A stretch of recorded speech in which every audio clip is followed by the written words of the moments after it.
the CIA, the DOJ? Did you ever have a conversation like this where you said, it's very scary if the CIA has contractors still working for them, and yet they say that they're all 51 retired authorities, and they get a call from Biden's campaign aide, Anthony Blinken, who calls the former CIA director, Mike Morrell, up, and he says, you know what? We've got a debate coming up, and we only got 2 weeks before this election.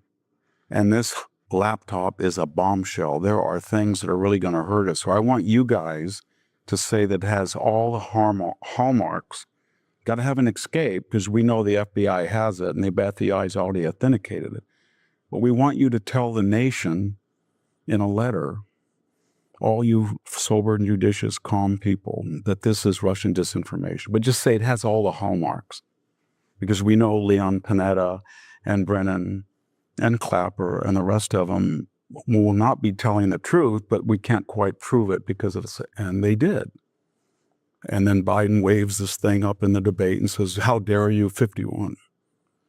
Or the FBI was working with it, Facebook, and as Mark Zuckerberg said, they would be hysterical.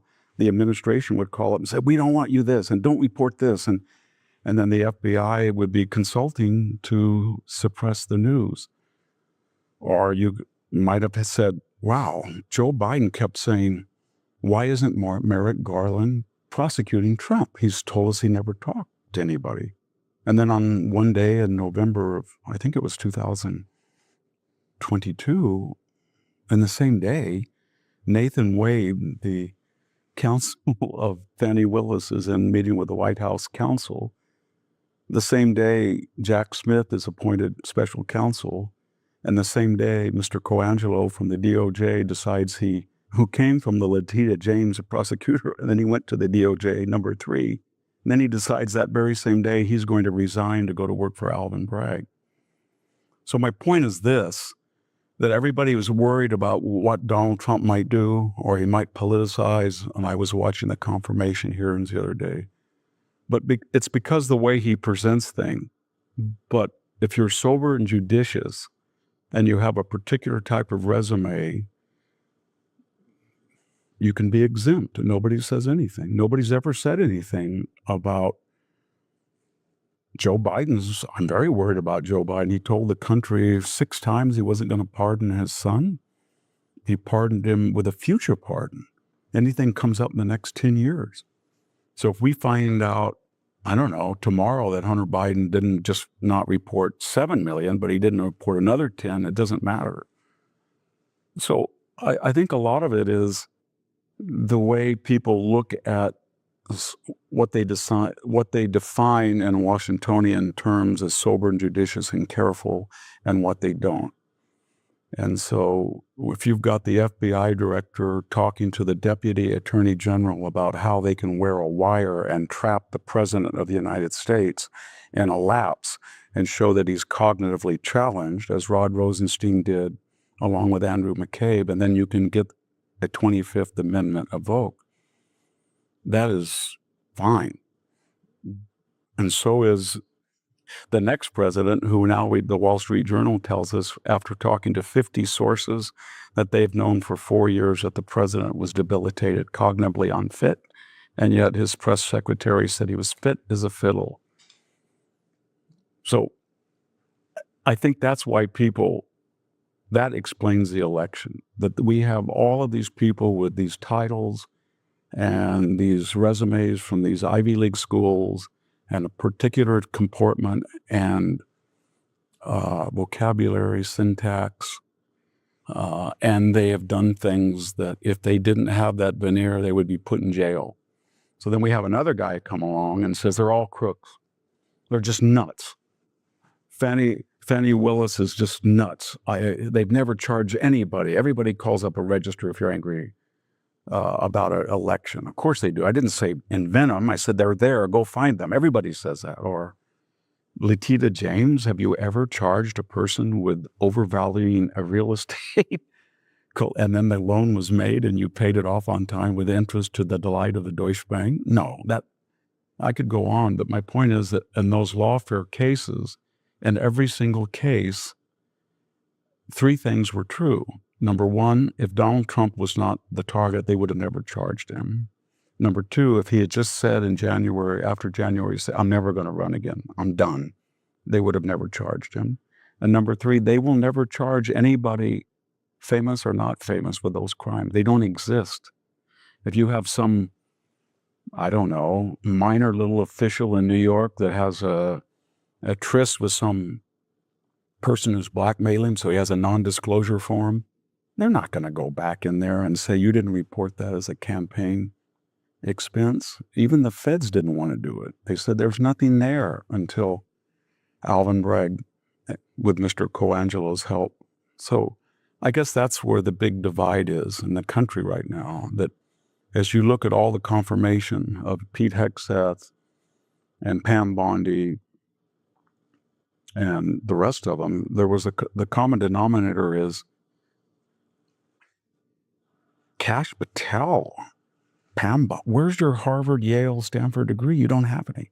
Where's your, I don't quite recall that. Let me think about that. It's problematic. No, it's this blunt, brash, we need to get warriors. We don't need to get we have too many generals. That kind of stuff. So it's what this MAGA movement was. It was a holistic assault on a system that has become calcified and ossified, and it has no connection with reality. So when you look in California, all these sober and judicious people had this system where the mayor was in Ghana, and the deputy mayor that she appointed for safety was basically under house arrest for phoning in a bomb threat to the city council. The fire chief has been promising that there was 70% DEI hiring, and she paraded herself as the first LGBTQ person. And she said, well, I don't know why there wasn't any water in the hydrants. That's not my fault. My job doesn't start until the water comes out. And then you had the assistant fire chief making $300,000 saying, well, if I go, maybe you think I can't carry a man if I go into a person's house and the male says, carry me, and well, he's in the wrong place. So Robinson, you have a heart attack in your kitchen, and the fire person says, I'm sorry, I can't carry you out, you're in the wrong place. And then we had the public works director of Water and Power, Ms. Quiones, she was so valuable they had to double her salary to $750,000. And she came from a checkered career at the PG&E. And what does she do? She has a 120 million gallon lake that could have saved Pacific, and it's sitting there for 9 months empty with 300 hydrants are empty. And what do they all say? How dare you say that this might be because we were hired for reasons other than our illustrious meritocratic record? How dare you say that, that I don't have a right to go to Ghana right when I'm warned there's Santa Ana record winds on the horizon and it's dry? Or you have a governor who says, no, yes, you voted for $7.5 billion in water bonds, and no, I'm not going to build the Sites Reservoir, the Los Banos Grande Reservoir, and the Temperance Flat Reservoir and give you people 5 million acre feet, not gallons, acre feet. But I am going to use that money to blow up 4 dams on the Klamath River and lose 80,000 homes power for hydroelectric irrigation, flood control, and a water supply. And that's all we're all supposed to say, okay. But when you object to this system and you do it in a way that's not sober, then people get very angry. So if I write about what I just talked about, I will get a call from somebody and says, are you afraid of a powerful black woman? Mm-hmm. No, I don't care what color she is. I said, race was not on my mind. I said, it was your assistant fire chief who said that people feel more comfortable if they see somebody. Well, I live in a community that is 90% Hispanic. And I had a very serious serum tryptase problem, what made me... Serum tryptase? Yes, it's something that makes you allergic to things. I didn't quite understand it. So a year ago on my farm, I got stung by 2 bees, and I went into Anaphylactic shock. anaphylactic shock. My heart rate went up to 160, and my blood pressure went 70 to 30. I almost died. So the last thing I remember before passing out was calling the local fire. So who came and woke me up on the lawn? 3 Hispanic women. And they were wonderful. Did I feel that it would have been better if 3 white people came at that moment in my life? I could care less. I just wanted 3 competent people. Right. And they proved very competent. Within 5 minutes in the ambulance, I had Benadryl, I had EpiPens, and my face was swollen. I had welts everywhere. By the time I got to the emergency room, I was going to make it. But the idea that I would want somebody to look like me, I could care less. If a white person came and they didn't know what to do with those 3 Hispanic people did, would I feel great because they were white? And when I died? So what I'm getting at, this whole thing has been absurd. And it's not just you and I talking about rhetorical stuff and the Trump derangement syndrome or the deal. It really affects people's lives. We've never had a fire, 25,000 acres in the middle of the city, 250,000 people evacuate, 10,000 of the most beautiful homes. I was teaching at Pepperdine. I just went through that neighborhood. It is one of the most beautiful places on earth. And so it's gone. And then the people who are suffering are asking questions now. Where was the water? How about the reservoir? Why was it empty? Why didn't we get the brush off the chaparral? Why are the reservoirs in LA not being filled by the aqueduct? And the answer is, how dare you ask that? So what I try to do is I just think that if you just look at empirically at all of these and don't worry about what people say, or then you get a very different impression. So that's a long-winded answer. Am I worried about Donald Trump, what he said? I'm worried what I won't worry until I see what he's actually done. And I hope he does not do what happened. I hope he does not weaponize the IRS, which was going to give a secret sweetheart deal to Hunter Biden before a judge caught it. I hope he does not weaponize the DOJ, which we saw coordinated many of these suits. I hope he does not weaponize like James Comey did and Andrew McCabe did. Andrew McCabe lied 4 times to federal investigators. Or Kevin Kleinsmith in FBI, he lied under oath and about forging a FISA document. I hope that doesn't happen. And if it does happen, I'll be a very fierce critic of Donald Trump. But the tweets, I'll give you an example of what he said today as we were speaking. I was driving over here from my farm, and this is why people don't like him. He said, I just want to warn everybody that don't bring any nominees for appointments from, and he listed people, from warmonger Lithini, from Bird Brain, Nikki Haley, you're smiling yourself. Yes. And from War Hawk, John Bolton. And it was like infantile, right? But the point is that you're smiling and I'm smiling. But a sober, judicious person doesn't do that. But if you look at all those people, what they did, you could say there's a lot of culpability there. And does it have the effect? Yes. It brings attention to it. And so it's a holistic idea to blow up, not just to blow up the discourse, the rhetoric, I think what the whole MAGA thing, the idea of Trump was that people use very sophisticated vocabulary and resumes to do really awful things. So you scream and yell, and that tears off the veneer, and then you're left with a reality, and you can judge it one way or the other. As always, many of the things that you just said are quite fascinating. I want to dig into one in particular, because one of the neat things about speaking with you is that I'm very aware that I'm interviewing 3 people at one time. I'm interviewing a political commentary, maybe 4 maybe 4 people: a political commentator, a military historian, a classicist, and a farmer. And I think the fact that you're a farmer is integral to this discussion, because in many ways you are on both sides of this divide. You are part of Stanford and Hoover, but you're also a farmer. And I want to talk a bit more about the fires and how you view them as a farmer, especially because we're so close to them, and also how you think maybe they should be dealt with. Mm-hmm. Before I'll do that, just to comment on what you said about aspects of my life. So when I came here to Hoover 2002, I won't mention the person's name. I won't give any information that could identify him.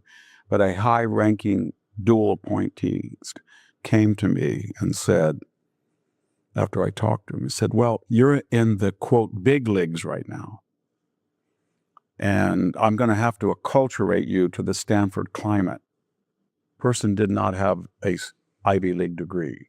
Now, I didn't care. I only noticed that later. But you're coming from Cal State, and we don't take people for Fresno State. Fresno State professors do not come to the Hoover Institution or Stanford. So it's going to be a big shock to you. And so I said, I got a PhD from Stanford. I'm the 7th person in my family to 6th person to go to Stanford. My mother was one of the first women to go to Stanford Law School, and she got a double BA from the University of Pacific and Stanford, and an JD, LLB, I think it was called in those days. She was the first Superior Court female in second in Fresno County. I think she was the second appellate court judge. So I went on with this, and then I said, I've written 17 books. But the point was, he didn't care about that. It was the idea in his academic hierarchy, and he was going to talk down to me. And I said something to him. I said, if you ever came to Fresno County and you wanted to learn about farming, I would not assume you're an idiot. I would ask you what you wanted to know. But I wouldn't so much. It's not that I have this skill. Today I was with all these very poor people working, and today I'm here, same day. But there is something wrong with the academic world and the bicoastal league. It is really wrong. And I agree. Yes, I know you do. That's why I'm here. But they have assumptions about things. And the irony is it makes them very vulnerable to fads and trends because they're not connected with earthy, real things. They don't know where their water comes from, their sewage goes, how the electricity works in their home, how to plumb it. They don't know people who work with their hands. They don't, I'm generalizing, but they don't. And the people on the other side, maybe they're not intellectuals, maybe they're not well-read, maybe they don't understand the laws of the universe, but they're tied to the real things, and they're full of common sense.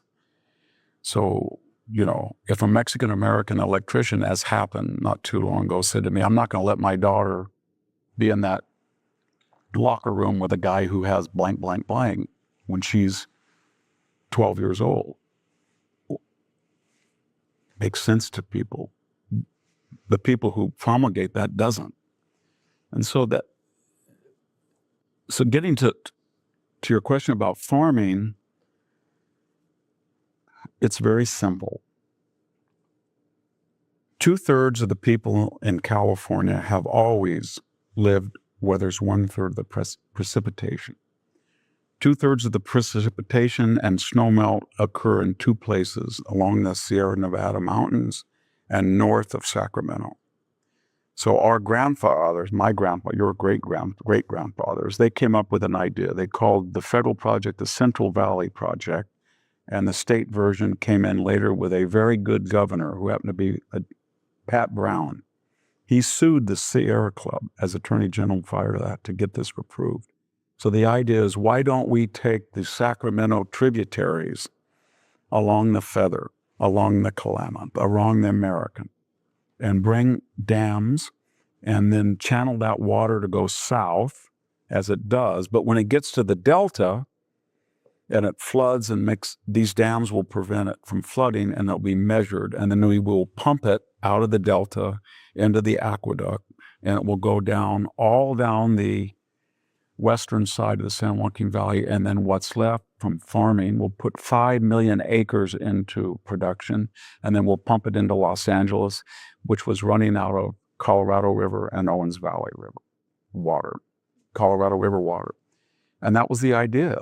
And they had a whole plan. And the genius of those people, this is when we had 15 million people, and they forecasted each stage how many you would have to have. About 20 years ago, people from the Bay Area largely, but the coastal corridor, decided that this little smelt in the bay was disappearing. And they said it was the canary in the mine for an ecological disaster, that the rivers were not flowing into the delta and by extension the bay. So what at the same velocity in the true, it wasn't. Of course, there was 38 million people. So they said, we're going to stop all that water. And they went to court. They didn't get a plebiscite. And they stopped a lot of it. So they started to release 90% of the water that was in the delta that was fresh. They didn't pump it into the aqueduct. So the people who were farming suddenly got 20%, even in a wet year, not 100. And then the municipalities, of course, needed the water because they were running out. So San Jose started pumping out of the aqueduct, Santa Barbara, San Luis Obispo. So there was almost no water that was the original intent. And this was a multi-billion. So when you talk to those people, and they were not all corporate barons, many of them were on the west side, they would say to you, well, they're putting thousands of farm workers out, farm equipment people, they're putting them out of business. The water table on the west side is 1,500 feet. So where I live, I can pump out of 80 feet with a 15 horsepower and get 1,200 gallons. They got to have a 200 horsepower and they'll get 300 gallons. And the water's no good. It's brackish. So they were really in a bad spot, and they are in a bad spot. But we find out that it really wasn't the oxygen that was smothering the delta smelt, at least not the primary, or maybe it was just one of many causes. There was invasive striped bass that were gobbling them up like candy. And there was also 35 municipal sewage districts around the bay who were sending in their treated water into the bay, which was diminishing the oxygen and adding nitrates to it. So it was a multifaceted problem, but they just wanted to solve it with this utopian idea.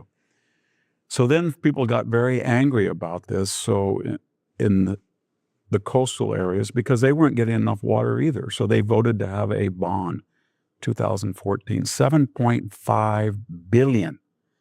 And they went back to the California Water Project. And they said, you know what? Millerton Lake on the San Joaquin, there was a plan to build a bigger reservoir right above it to enlarge the river before it got to the it's 1.4 million acre feet. And it's going to be very easy to do. It's not in the pristine forest. It's kind of in the foothill. And there's one on the Sites River. And as it comes into the delta, we can put 1.6 million. And then the San Luis Reservoir had a twin. It was always designed as two, like kidneys. And we never built that. But we'll build all three of them. And we'll get almost 5 million acre feet.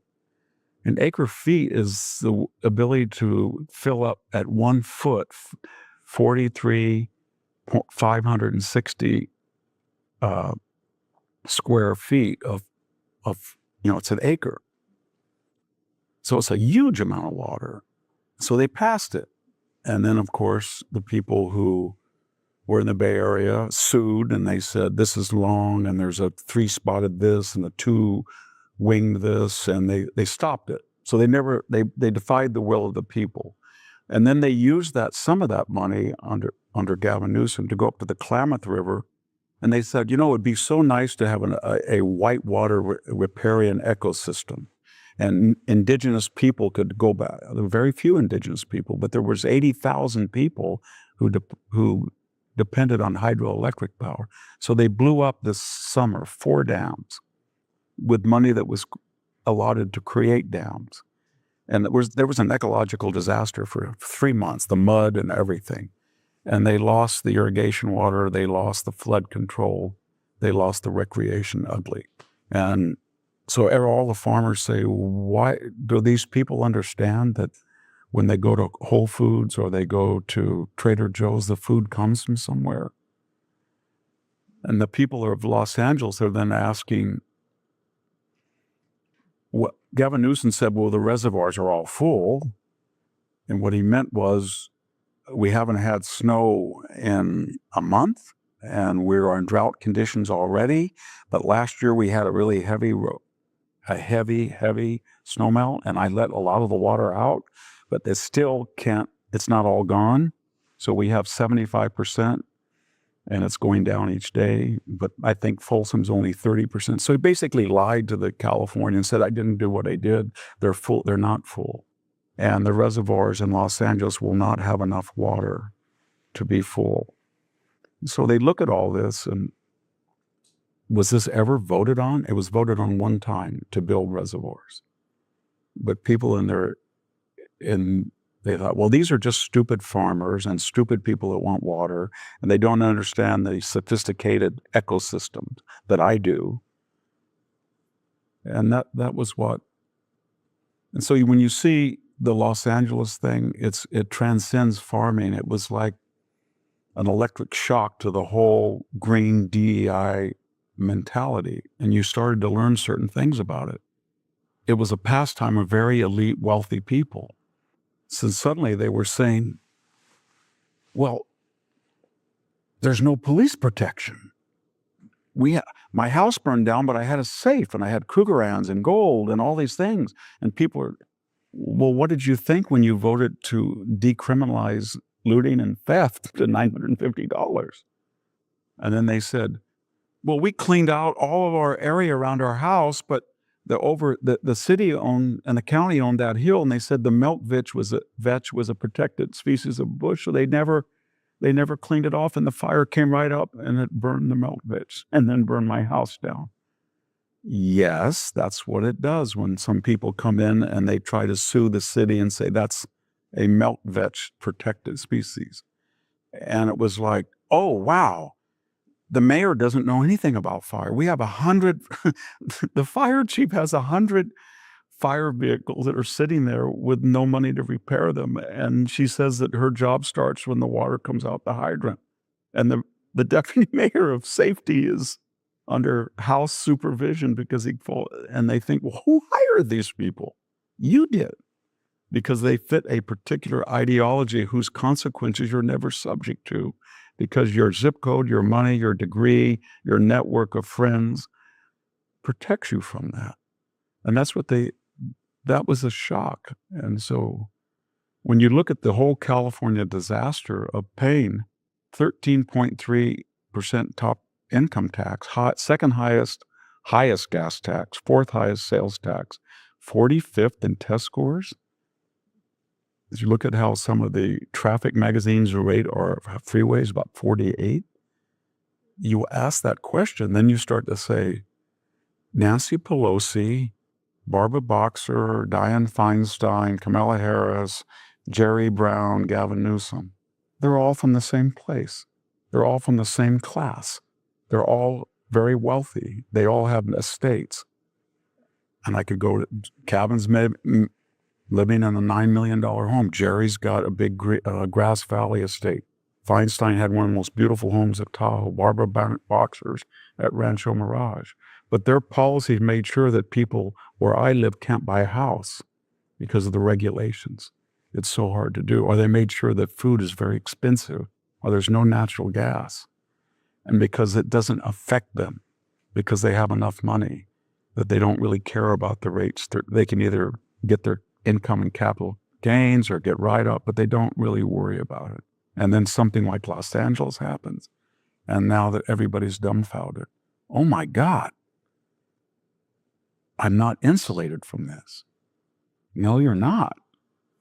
Because you, meaning the people of Los Angeles, you voted for a city council that has 14 people out of 15 in the same party. You voted for a state governance forget about whether Democrats or Republicans, but everybody knows under our system, you want 50-50 or 40-60 or some kind of diversity of thought. But we have a no statewide attorney general, controller, lieutenant governor, all one party. Supermajorities in the legislature, one party. 9 out of 52 congressional seats are Republicans. 14 out of 15 people on the city council, same party.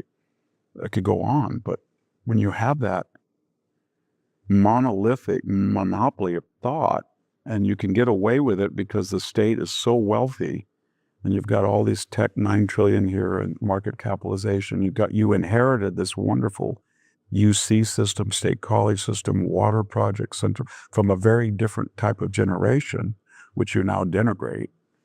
The old nutty Republicans, or, that was a Ronald Reagan, George Mason, Pete Wilson project. So this is where we're in on a state level and a national level. There's a complete re-examination right now of what we've seen. And it's not a political thing. It's more of a cultural, social counter-revolution. Now, I think it's kind of be boiled down as these people are not capable people. They're very dangerous people. And the fact of where they went to college or what color their skin is or what sexual orientation they are, we don't care.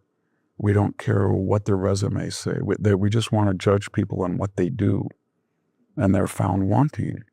And that was what the election, I think, was about. It's not. It wasn't so much about Donald Trump. It was about this stuff that I'm talking about. Yeah. How do you see that divide? Again, it is nice to make it very concrete what you see the two sides of this divide as being. And then the last time we spoke was just a few days before the election. How explicitly do you see this divide being reflected in the outcome? Well, this was an election about two things. It was the Donald Trump and the MAGA movement that had expanded its resonance because it brought in people who had not been in the party. And he deliberately tried to do that. So the garbage truck stunt, the McDonald's stunt, the Madison Square Garden. So he comes into Madison Square Garden. Nobody in their mind had ever seen that menagerie in one place. RFK, Dana White, Hulk Hogan, Speaker Johnson, Donald Trump, Tulsi Gabbard, Elon Musk, right, all in one place. So it was that. Hulk Hogan cannot be forgotten. Yes. So they were all there, and they represented folk heroes, left wing, right wing, rich, poor, crazy, normal, everything. So it was that ecumenical effort.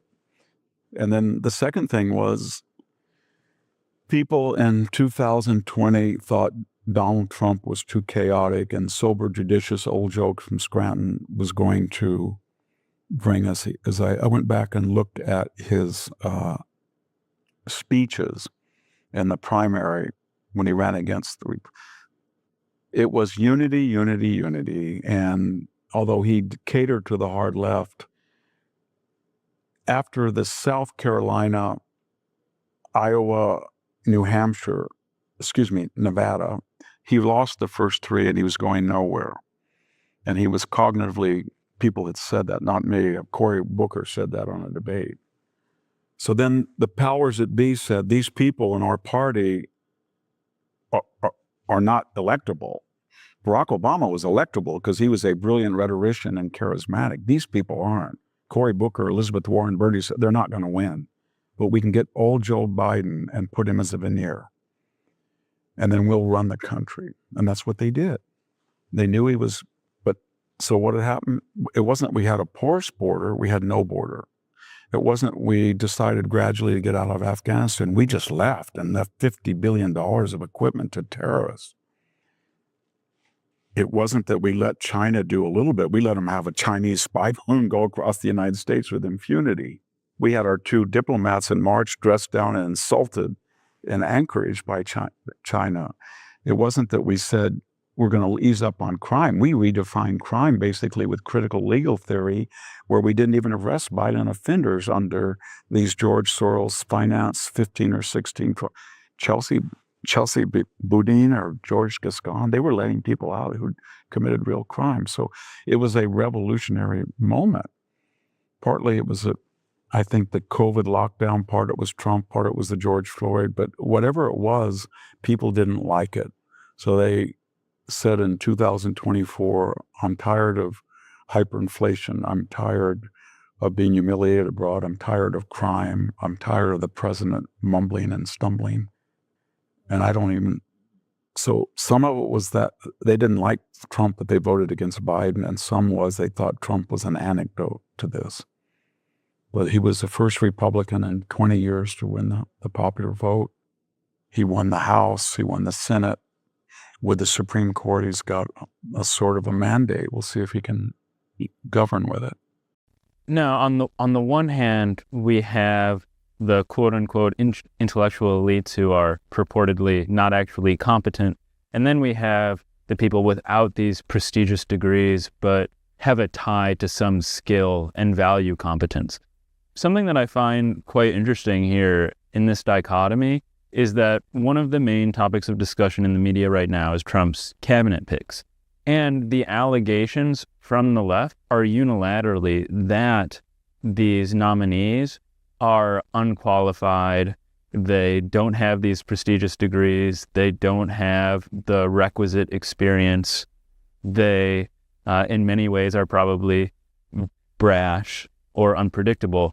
And since you've mentioned some of these names already, like Pete Hegseth, Tulsi Gabbard, Kash Patel, RFK, I'm wondering, because these are very important issues, if we could talk about them one by one maybe, because I'd like to hear your thoughts on, well, one, what are the allegations against them, and do they hold any merit, hold any weight? Okay, there's three things that they all have in common. We don't have to go through all 13 of them, but they're similar. Number one, they're a reaction to 2017 to 21. So he